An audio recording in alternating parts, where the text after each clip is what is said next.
Hallelujah, ದೇವರಿಗೆ ಸ್ತೋತ್ರ. Good morning. ಬೆಳಗಾಯ್ತು ಪ್ರಿಯರೇ. ಚೆನ್ನಾಗಿದ್ದೀರಾ? ಎಚ್ಚರಗೊಂಡಿದ್ದೀರಾ? ಸಂತೋಷವಾಗಿದ್ದೀರಾ? ದೇವರ ಶ್ರೇಷ್ಠತೆಯನ್ನು ಧ್ಯಾನಿಸುತ್ತಾ ಮಲಗಿ ಆತನೇ ಮಹೋನ್ನತನಾದ ದೇವರೆಂದು ನಂಬಿಕೆಯೊಂದಿಗೆ ಎದ್ದು ದಿನವೆಲ್ಲ ಆತನು ನನ್ನ ಸಂಗಡ ಇರುತ್ತಾನೆ ಎಂದು ನಂಬುವಂಥವರು ಆನಂದ ಭರಿತರಾಗಿ ಜಯಶಾಲಿಗಳಾಗಿ ಜೀವಿಸಬಲ್ಲರು. ಬನ್ನಿ ಒಂದು ಚಿಕ್ಕ ಪ್ರಾರ್ಥನೆ ಮಾಡೋಣ. ಪರಿಶುದ್ಧ ದೇವರೇ, ನಿಮಗೆ ವಂದನೆಗಳು. ದೊಡ್ಡ ದೇವರೇ, ನಿಮಗೆ ವಂದನೆಗಳು. ಆಕಾಶವು ಭೂಮಿಯನ್ನು ಸೃಷ್ಟಿಸಿರುವ ಸೃಷ್ಟಿಕರ್ತನೇ, ನಿಮಗೆ ವಂದನೆಗಳು.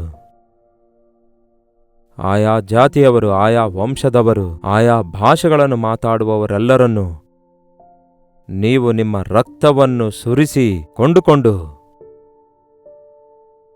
ಒಂದು ಸಮೂಹವಾಗಿ ಸಿದ್ಧಪಡಿಸಿಕೊಂಡಿದ್ದಕ್ಕಾಗಿ ವಂದನೆಗಳು ದೇವರೇ.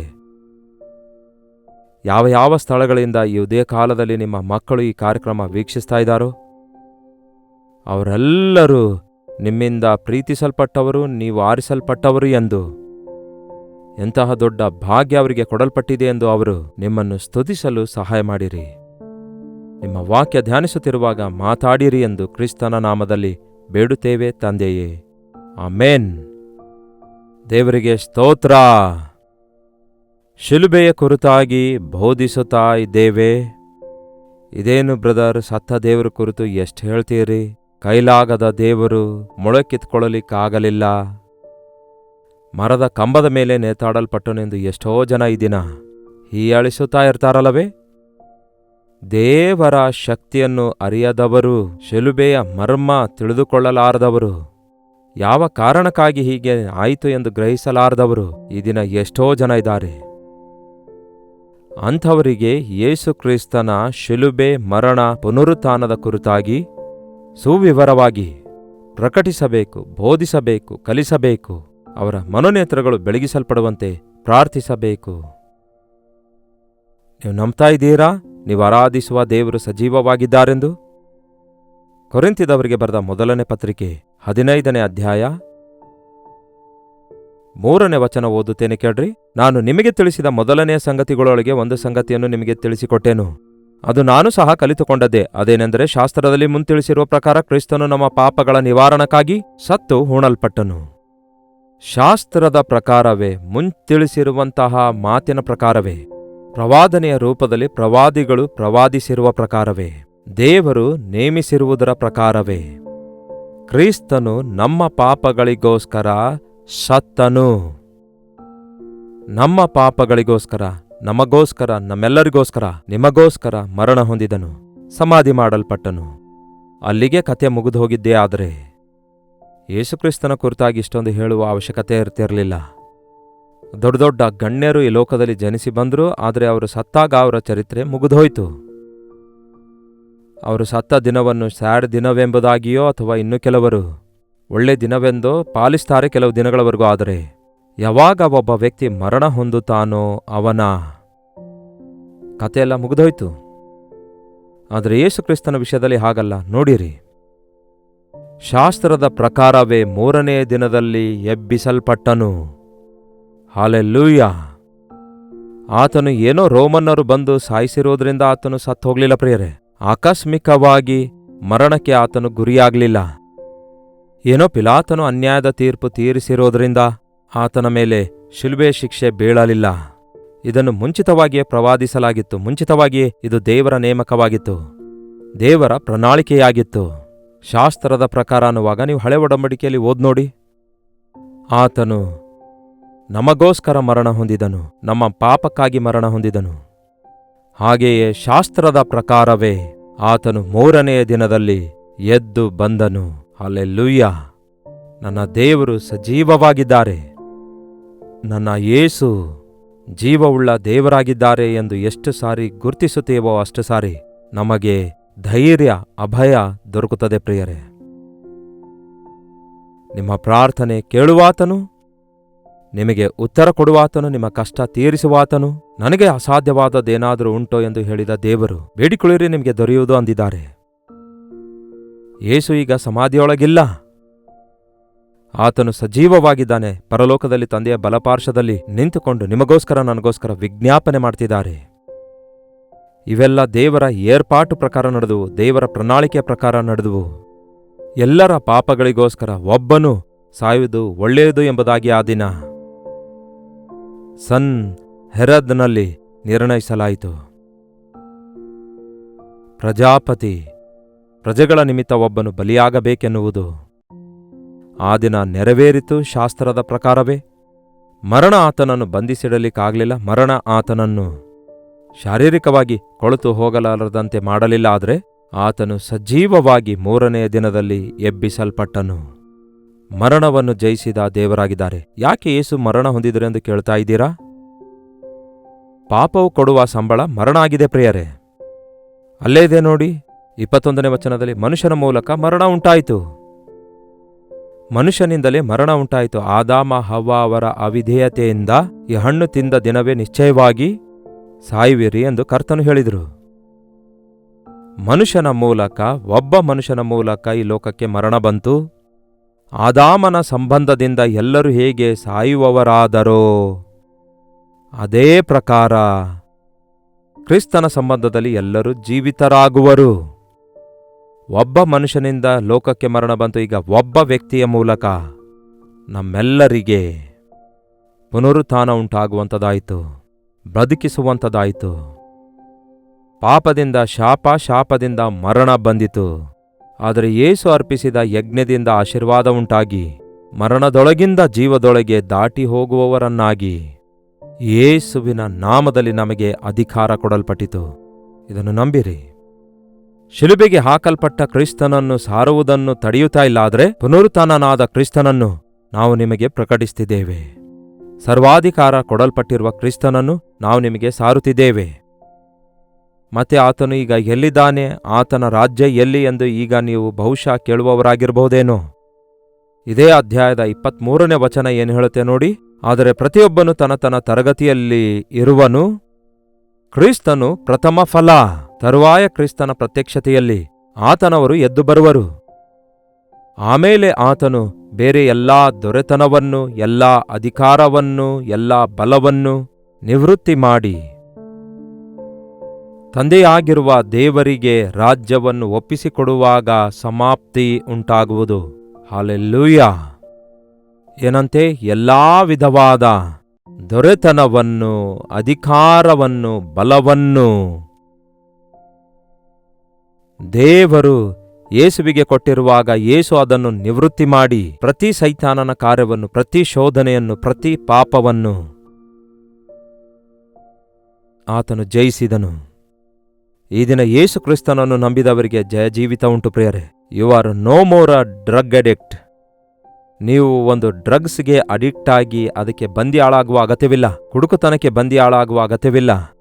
ಈ ದಿನ ಯೇಸು ಕ್ರಿಸ್ತನ ನಾಮದಲ್ಲಿ ಪ್ರಾರ್ಥಿಸುವಾಗ ಕುಡುಕರು ಮಾರ್ಪಡ್ತಿದ್ದಾರೆ, ಡ್ರಗ್ ಅಡಿಕ್ಟ್ಸ್ ರಕ್ಷಿಸಲ್ಪಡ್ತಿದ್ದಾರೆ, ವ್ಯಭಿಚಾರಿಗಳು ಪಶ್ಚಾತ್ತಾಪಪಟ್ಟು ನೂತನ ಹೃದಯ ಹೊಂದಿಕೊಳ್ತಿದ್ದಾರೆ, ಪಾಪಿಗಳು, ಲೋಭಿಗಳು ಕೋಟ್ಯಾಂತರ ಸಂಖ್ಯೆಯಲ್ಲಿ ನಿಜ ದೇವರನ್ನು ಅರಿತುಕೊಂಡು ನಿಜವಾದ ಸಂತೋಷ ಸಮಾಧಾನ ಹೊಂದಿಕೊಂಡು ಕ್ರಿಸ್ತನಿಗೆ ಸಾಕ್ಷಿಗಳಾಗಿ ಜೀವಿಸುತ್ತಿದ್ದಾರೆ.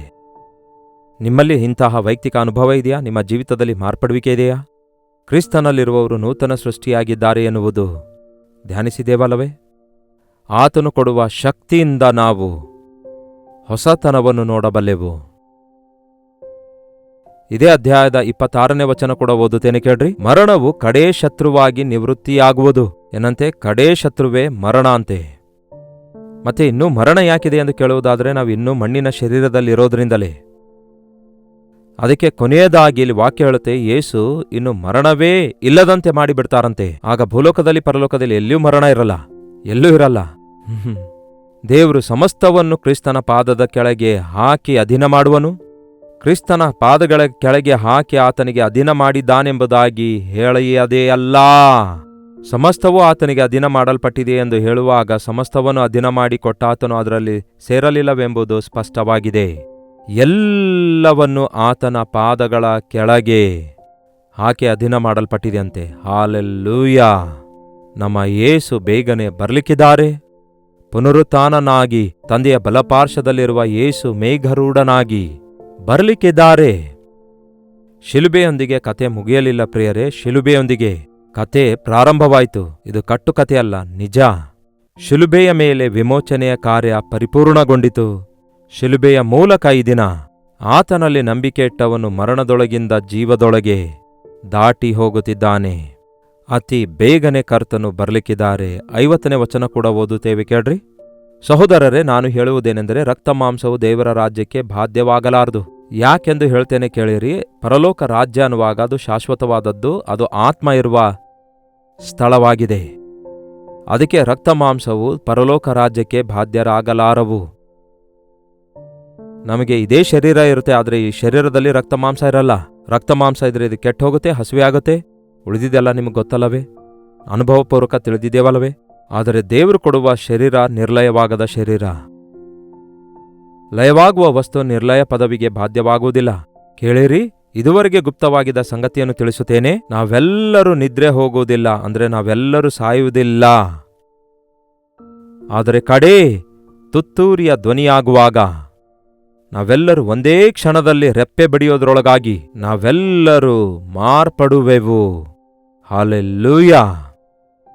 ಯೇಸು ಬಂದಾಗ ಕಡೇ ತುತ್ತೂರಿ ಊದಿದಾಗಲೇ ಮಣ್ಣಿನ ಶರೀರದಲ್ಲಿರುವಂತಹ ನಾವೆಲ್ಲರೂ, ಯೇಸುವನ್ನು ಅರಿತವರೆಲ್ಲರೂ, ಯೇಸುವಿನ ರಕ್ತದಲ್ಲಿ ತೊಳೆಯಲ್ಪಟ್ಟವರೆಲ್ಲರೂ, ನನಗೋಸ್ಕರವೇ ನನ್ನ ಸ್ಥಾನದಲ್ಲಿ ನನ್ನ ಯೇಸು ಮರಣ ಹೊಂದಿ ನನ್ನ ಪಾಪ ಶಿಕ್ಷೆಯನ್ನು ಅಳಿಸಿ ಹಾಕಿದಾರೆಂದು ನಂಬಿಕೆ ಇಟ್ಟಂಥವರೆಲ್ಲರೂ ಮರಣದೊಳಗಿಂದ ಜೀವದೊಳಗೆ ದಾಟಿ ಹೋಗ್ತಾರೆ. ಒಂದೇ ಒಂದು ನಿಮಿಷದಲ್ಲಿ ಈ ಮಣ್ಣಿನ ಶರೀರ ಮಹಿಮಾ ಶರೀರವಾಗಿ ಮಾರ್ಪಡಿಸಲ್ಪಡುತ್ತೆ. ಒಂದೇ ಕ್ಷಣದಲ್ಲಿ ಕಣ್ಣು ರೆಪ್ಪೆ ಬಡಿಯೋದ್ರೊಳಗಾಗಿ ಕಡೇ ತುತ್ತೂರಿ ಊದಿದಾಗ ನಾವೆಲ್ಲರೂ ಮಾರ್ಪಡುವೆವು. ತುತ್ತೂರಿಯು ಊದಲಾಗಿ ಸತ್ತವರು ನಿರ್ಲಯವಾಗಿ ಎಬ್ಬಿಸಲ್ಪಡುವರು. ನಾವು ಮಾರ್ಪಡುವೆವು. ಲಯವಾಗುವಂತಹ ಈ ಶರೀರವು ನಿರ್ಲಯತ್ವವನ್ನು ಧರಿಸಿಕೊಳ್ಳುವುದು. ಮರಣಾಧೀನವಾಗಿರುವ ಈ ದೇಹವು ಅಮರತ್ವವನ್ನು ಧರಿಸಿಕೊಳ್ಳುವುದು ಅವಶ್ಯ. ಹಾಲೆಲ್ಲೂಯಾ. ಲಯವಾಗಿ ಹೋಗುವ ಈ ದೇಹ ಅಮರತ್ವ ಧರಿಸಿಕೊಳ್ಳುತ್ತೆ. ಅಮರತ್ವ ಅಂದ್ರೆ ಗೊತ್ತಾ? ಓಲ್ಡ್ ಆಗಲ್ಲ, ಸೌದ್ ಹೋಗಲ್ಲ, ಹಳೆಯದಾಗಲ್ಲ, ಮಾನವ ಸಂಬಂಧವಾದದಲ್ಲ, ಲೋಕ ಸಂಬಂಧವಾದದಲ್ಲ. ಅಮರತ್ವವುಳ್ಳ ಶರೀರವಾಗಿ ಮಾರ್ಪಡ್ತೇವೆ. ಮಹಿಮೆಯ ಶರೀರವಾಗಿ ನಮ್ಮ ಶರೀರ ಮಾರ್ಪಡುತ್ತೆ. ಲಯವಾಗುವಂಥದ್ದು ನಿರ್ಲಯವಾಗಿ ಮಾರ್ಪಡುತ್ತೆ. ಯೇಸುಕ್ರಿಸ್ತನ ಶಿಷ್ಯರು ಕೋಣೆ ಒಳಗಿರುವಾಗ ಪುನರುತ್ಥಾನನಾದ ಕ್ರಿಸ್ತನು ಬಾಗಿಲು ತೆರೆಯಲಾರದಂತೆ ಒಳಗೆ ಹೋಗುತ್ತಾರಲ್ಲವೇ, ಅಂತಹ ಮಹಿಮೆಯ ಶರೀರ. ಅಂದರೆ ನಮ್ಮ ಶರೀರಕ್ಕೆ ಯಾವುದು ಅಡ್ಡ ಬರಲ್ಲ ಎಂದರ್ಥ. ಎಲ್ಲವನ್ನೂ ಅರಿತವರಾಗಿರ್ತೇವೆ. ಅದು ಎಂತಹ ಅದ್ಭುತವಾದ ಅನುಭವವಾಗಿರುತ್ತದೆ ಎಂದು ಇವಾಗ ನಮಗೂ ಗೊತ್ತಿಲ್ಲ, ನಿಮಗೂ ಗೊತ್ತಾಗಲ್ಲ, ಹೇಳಿದ್ರೂ ಅರ್ಥವಾಗಲ್ಲ. ಆದರೆ ನಮ್ಮ ಯೇಸುವಿನೊಂದಿಗೆ ನಾವಿರುವಾಗ ಶಿಲುಬೆ ಮೇಲೆ ಯೇಸು ಮಾಡಿದ್ದು ಚಿಕ್ಕ ಕಾರ್ಯವಾಗಿ ಕಾಣಿಸುತ್ತಿರಬಹುದು. ಆದರೆ ಶಿಲುಬೆಯ ಮೂಲಕ ನೀವು ರಕ್ಷಣೆ ಹೊಂದಿರುವುದಾದರೆ ನಿಮಗೆ ಸಿಗುವ ಭಾಗ್ಯ ಪರಲೋಕ ಭಾಗ್ಯ, ಆ ಮಹಿಮೆಯ ರಾಜ್ಯ. ಕ್ರಿಸ್ತನ ರಕ್ತದಲ್ಲಿ ತೊಳೆಯಲ್ಪಟ್ಟವರೆಲ್ಲರೂ ತುತ್ತೂರಿ ಊದಿದ ಕೂಡಲೇ ಲಯವಾಗಿರುವ ಶರೀರವನ್ನು ನಿರ್ಲಯವಾಗಿ ಮಾರ್ಪಡುತ್ತೆ. ಮರಣಾಧೀನವಾಗಿರುವ ಈ ದೇಹವು ಅಮರತ್ವವನ್ನು ಧರಿಸಿಕೊಂಡಾಗ ಮರಣವು ನುಂಗಿ ಹೋಯ್ತು, ಜಯವಾಯಿತು ಎಂಬ ಮಾತು ನೆರವೇರುವಂಥದ್ದಾಗಿದೆ. ಮರಣವೇ ನಿನ್ನ ಜಯವೆಲ್ಲಿ? ಮರಣವೇ ನಿನ್ನ ವಿಷದ ಕೊಂಡಿ ಎಲ್ಲಿ? ಮರಣದ ಕೊಂಡಿ ಪಾಪವೇ. ಏನಂತೆ? ಮರಣದ ಕೊಂಡಿ ಪಾಪವೇ ಮತ್ತು ಪಾಪದ ಬಲಕ್ಕೆ ಆಧಾರವು ಧರ್ಮಶಾಸ್ತ್ರವೇ. ವಚನ 57. ಆದರೆ ದೇವರು ನಮ್ಮ ಕರ್ತನಾದ ಯೇಸುಕ್ರಿಸ್ತನ ಮೂಲಕ ನಮಗೆ ಜಯವನ್ನು ಕೊಟ್ಟಿದ್ದಾನೆ, ಆತನಿಗೆ ಸ್ತೋತ್ರ. ಮರಣದ ಕೊಂಡಿ ಮುರಿಯಲ್ಪಟ್ಟಿತು. ಒಂದು ಜೇನುನೊಣ ಒಬ್ಬ ವ್ಯಕ್ತಿಯನ್ನು ಕಡಿದಾಗ ಮತ್ತೊಬ್ಬ ವ್ಯಕ್ತಿಗೆ ಯಾವ ಹಾನಿ ಮಾಡಲಿಕ್ಕಾಗಲ್ಲ. ಕಾರಣ, ಆ ಕಡಿದಿರುವ ಜೇನುನೊಣ ಅದರ ಕೊಂಡಿ ಕಚ್ಚಿದವನ ಶರೀರದ ಒಳಗೆ ಮುರಿದು ಹೋಗುತ್ತೆ. ಆ ನಂತರ ಆ ಜೇನುನೊಣ ಬೇರೆಯವರಿಗೆ ಕಡಿಯುವ ಪ್ರಯತ್ನ ಮಾಡಿದ್ರೂ ಕೂಡ ಯಾವ ಹಾನಿ ಮಾಡಲಿಕ್ಕಾಗಲ್ಲ. ಅದರಲ್ಲಿ ಮುಳ್ಳಿರೋದಿಲ್ಲ, ಇನ್ನು ಸಿಹಿತನವೇ ಇರುತ್ತೆ, ಜೇನು ಮಾತ್ರವೇ ಇರುತ್ತೆ. ಹಾಗೆಯೇ ಯೇಸುಕ್ರಿಸ್ತನು ಮರಣದ ಮುಳ್ಳನ್ನು ಶಿಲುಬೆ ಮೇಲೆ ಮುರಿದು ಹಾಕಿದ್ರು.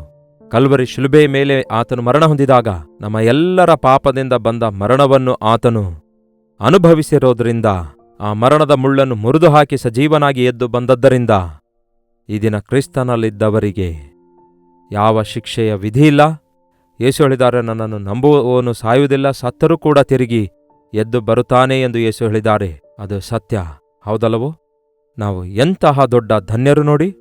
ನಿಮ್ಮ ಸ್ಥಾನದಲ್ಲಿ ನಿಮಗೋಸ್ಕರ ಮರಣ ಹೊಂದಿರುವ ಯೇಸುವನ್ನು ನೀವು ಏನಂದುಕೊಳ್ತಾ ಇದ್ದೀರಿ? ಅಂಗೀಕರಿಸುತ್ತಾ ಇದ್ದೀರಾ? ಅದನ್ನು ನಂಬುತ್ತಾ ಇದ್ದೀರಾ? ಸಮರ್ಪಿಸಿಕೊಳ್ತಾ ಇದ್ದೀರಾ? ಹಾಗಾದರೆ ಆಶೀರ್ವದಿಸಲ್ಪಡ್ತೀರಿ. ಇನ್ನೂ ಅನುಮಾನ ಇಟ್ಕೊಳ್ಬೇಡಿ. ಆತನ ಮರಣವೂ ನಿಜವೇ, ಆತನ ಪುನರುತ್ಥಾನವೂ ನಿಜವೇ. ಆತನ ಮೂಲಕ ನಮಗೆ ಪಾಪ ವಿಮೋಚನೆಯಾಯಿತು, ಪರಲೋಕ ರಾಜ್ಯ ದೊರಕಿರೋದು ಕೂಡ ವಾಸ್ತವ. ಅದಕ್ಕೆ ಯೇಸುವಿನಲ್ಲಿ ನಂಬಿಕೆ ಇಡಿರಿ, ಜಯದ ಜೀವಿತವನ್ನು ಜೀವಿಸಿರಿ, ನಮಗೋಸ್ಕರ ಸಿದ್ಧ ಮಾಡಿರುವ ಪರಲೋಕಕ್ಕೋಸ್ಕರ ಎದುರು ನೋಡಿರಿ. ಪ್ರಾರ್ಥನೆ. ಪರಿಶುದ್ಧ ದೇವರೇ, ಪ್ರೀತಿಯುಳ್ಳ ತಂದೆಯೇ, ಮತ್ತೊಂದು ಸಾರಿ ನಿಮ್ಮ ಸನ್ನಿಧಿಗೆ ಬರುತ್ತೇವೆ ದೇವರೇ.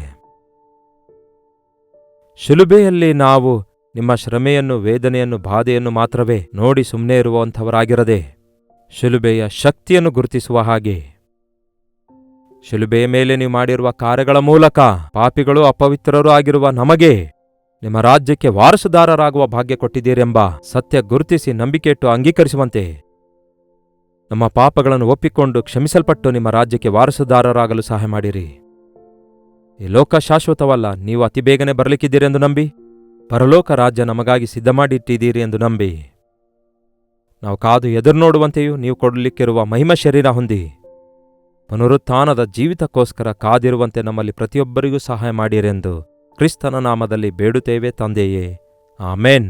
ನಮ್ಮ ತಂದೆಯಾದ ದೇವರ ಪ್ರೀತಿಯೂ, ಮಗನಾಗಿರುವ ಕ್ರಿಸ್ತನ ಕೃಪೆಯೂ, ಆದರಣೆಕರ್ತನಾದ ಪವಿತ್ರಾತ್ಮನ ಸಹವಾಸವು ಕೂಡಿ ಬಂದಿರುವ ನಮ್ಮೆಲ್ಲರ ಸಂಗಡ ಇಂದಿಗೂ ಸದಾಕಾಲಕ್ಕೂ ನೆಲೆಯಾಗಿರಲಿ, ಆಮೇನ್. ದೇವರಿಗೆ ಸ್ತೋತ್ರ. ನಿಮ್ಮ ಪ್ರಾರ್ಥನಾ ಮನವಿಗಳು 8939731313 ನಂಬರ್ಗೆ, ನೀವು ಇತರ ದೇಶದಿಂದ ವೀಕ್ಷಿಸುವುದಾದರೆ ಕೊಡಲ್ಪಟ್ಟ ಇದೇ ನಂಬರ್ಗೆ ಒಂದು ಟೆಕ್ಸ್ಟ್ ಆಗಲಿ ವಾಯ್ಸ್ ಮೆಸೇಜ್ ಮುಖಾಂತರ ವಾಟ್ಸಪ್ ಕಳಿಸಿಕೊಡಿರಿ. ಕರ್ತನ ಚಿತ್ತವಿರುವುದಾದರೆ ಮತ್ತೆ ನಾಳೆ ಇದೇ ಅನುದಿನದ ಧ್ಯಾನ ಎಂಬ ಕಾರ್ಯಕ್ರಮದಲ್ಲಿ ಮತ್ತೊಮ್ಮೆ ಭೇಟಿಯಾಗೋಣ. ಅಲ್ಲಿವರೆಗೂ ದೇವರ ಮಹಾಕೃಪೆ ನಿಮ್ಮೆಲ್ಲರೊಂದಿಗಿರಲಿ. ಹಾಲೆಲೂಯಾ. ನ್ಯೂ ಡೆಲ್ಲಿ ಹಾಗೂ ಡೆಲ್ಲಿಯ ಸುತ್ತಮುತ್ತಲಿರುವಂಥವರೆಲ್ಲರಿಗೆ ಶುಭವಾರ್ತೆ. ಕರ್ತನ ಚಿತ್ತವಿರೋದಾದರೆ ಈ ಮಾರ್ಚ್ 26ರಂದು ಅದು ಹಾಲಿಡೇ ಆಗಿರೋದ್ರಿಂದ ಒಂದು ವಿಶೇಷವಾದ ಒನ್ ಡೇ ಗೆಟ್ ಟುಗೆದರ್ ಅನ್ನು ನಿಮಗೋಸ್ಕರ ಡೆಲ್ಲಿಯಲ್ಲಿ ಏರ್ಪಡಿಸಿದ್ದೇವೆ. ನೀವು ತೆಲುಗು, ಕನ್ನಡ, ಹಿಂದಿ ಅಥವಾ ಮತ್ತಿತರ ಭಾಷೆಗೆ ಸಂಬಂಧಪಟ್ಟವರಾಗಿದ್ದರೂ ಬನ್ನಿರಿ. ಸೋಷಿಯಲ್ ಮೀಡಿಯಾದ ಮೂಲಕ, ಟೆಲಿವಿಷನ್ ಕಾರ್ಯಕ್ರಮದ ಮೂಲಕ ದೇವರ ವಾಕ್ಯ ಕೇಳುತ್ತಿರುವ ನಿಮ್ಮನ್ನು ಆಧ್ಯಾತ್ಮಿಕವಾಗಿ ಬಲಗೊಳಿಸಬೇಕೆಂದು, ನಿಮಗೋಸ್ಕರ ಪ್ರಾರ್ಥಿಸಬೇಕೆಂದು, ಮುಖಾಮುಖಿಯಾಗಿ ನಿಮ್ಮೆಲ್ಲರನ್ನು ನೋಡಿ ನಿಮ್ಮೆಲ್ಲರಿಗೋಸ್ಕರ ವಿಶೇಷವಾಗಿ ಪ್ರಾರ್ಥಿಸಬೇಕೆಂದು, ಪರೀಕ್ಷೆ ಬರೆಯುವವರಿಗೋಸ್ಕರ ಪ್ರಾರ್ಥಿಸಬೇಕೆಂದು ಡೆಲ್ಲಿಗೆ ಬರ್ತಿದ್ದೇವೆ. ಮಾರ್ಚ್ 26ರಂದು ಮಧ್ಯಾಹ್ನ 2ರಿಂದ 5 ಗಂಟೆವರೆಗೂ ಮತ್ತು ಸಂಜೆ 6ರಿಂದ ರಾತ್ರಿ 9 ಗಂಟೆವರೆಗೂ 2 ಸೆಷನ್ಗಳನ್ನು ಈ ಒನ್ ಡೇ ಗೆಟ್ ಟುಗೆದರ್ನಲ್ಲಿ ನಡೆಸಲಾಗುತ್ತೆ. YWCA Constantia hall, gate number 1, Gurudwara Bangla Sahib, Ashok road, new Delhi. ಇನ್ನು ನಿಮಗೆ ಹೆಚ್ಚಿನ ವಿವರಗಳು ಬೇಕಾದರೆ ಕೊಡಲ್ಪಟ್ಟ QR ಕೋಡ್ ಅನ್ನು ಸ್ಕ್ಯಾನ್ ಮಾಡಿಕೊಳ್ಳಿರಿ. ಇಲ್ಲವಾದರೆ 8939393939 ನಂಬರಿಗೆ ಕರೆ ಮಾಡಿರಿ ಅಥವಾ ವಾಟ್ಸಪ್ ಕಳಿಸಿರಿ. ನೀವೆಲ್ಲರೂ ತಪ್ಪದೇ ಬರ್ತೀರಿ ಎಂದು ಕರ್ತನ ಸನ್ನಿಧಿಯಲ್ಲಿ ನಿಮ್ಮೆಲ್ಲರೊಂದಿಗೆ ದೇವರ ವಾಕ್ಯ ಧ್ಯಾನಿಸಿ ಆತನನ್ನು ಹಾಡಿ ಸ್ತುತಿಸಲು, ಮತ್ತಷ್ಟು ಮುಖ್ಯವಾಗಿ ಮುಖಾಮುಖಿಯಾಗಿ ನಿಮ್ಮೆಲ್ಲರನ್ನು ನೋಡಿ ಪ್ರಾರ್ಥಿಸಲು ಆಶಿಸುತ್ತಿದ್ದೇನೆ. ಬನ್ನಿರಿ, ದೇವರ ಸನ್ನಿಧಿಯಲ್ಲಿ ದೇವರ ಬಿಡುಗಡೆಯನ್ನು ಅನುಭವಿಸೋಣ.